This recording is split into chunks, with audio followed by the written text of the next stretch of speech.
Bonjour à tous. Aujourd'hui, on va plonger dans un sujet brûlant de l'immigration canadienne, le programme Startup Visa et les rumeurs de réforme.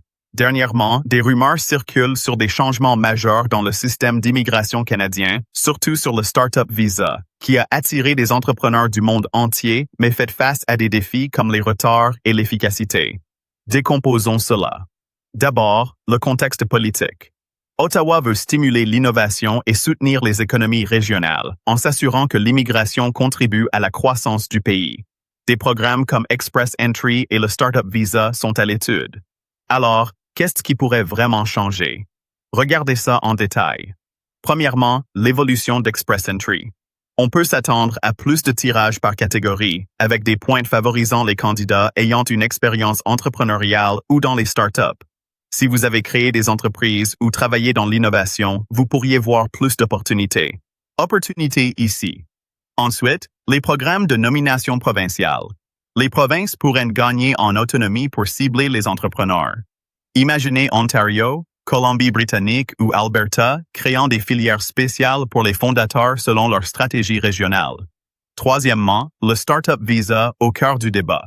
C'est le point majeur. Le Startup Visa pourrait être réformé avec des exigences d'investissement plus élevées, une preuve de concept renforcée et un contrôle strict des organisations désignées. L'objectif? Privilégier la qualité plutôt que la quantité, moins de dossiers, mais des startups solides. Maintenant, voyons ce que ça implique pour vous.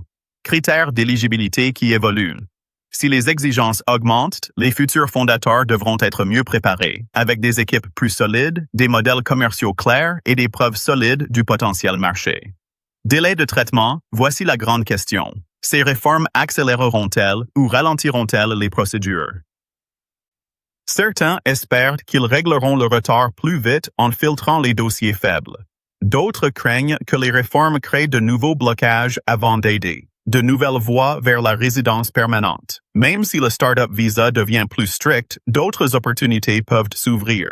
Nouvelles catégories de RP, programmes régionaux, tirages spéciaux sous Express Entry, tout ça peut profiter aux entrepreneurs en secteurs ciblés comme l'IA, la tech propre ou l'innovation santé.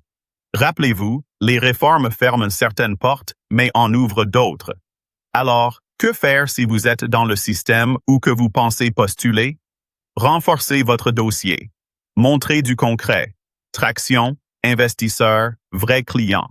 Ne vous basez pas que sur des idées, montrez que ça avance. Consultez toujours les ressources officielles. Suivez les annonces d'IRCC. Les rumeurs, c'est une chose, les politiques comptent vraiment. Une aide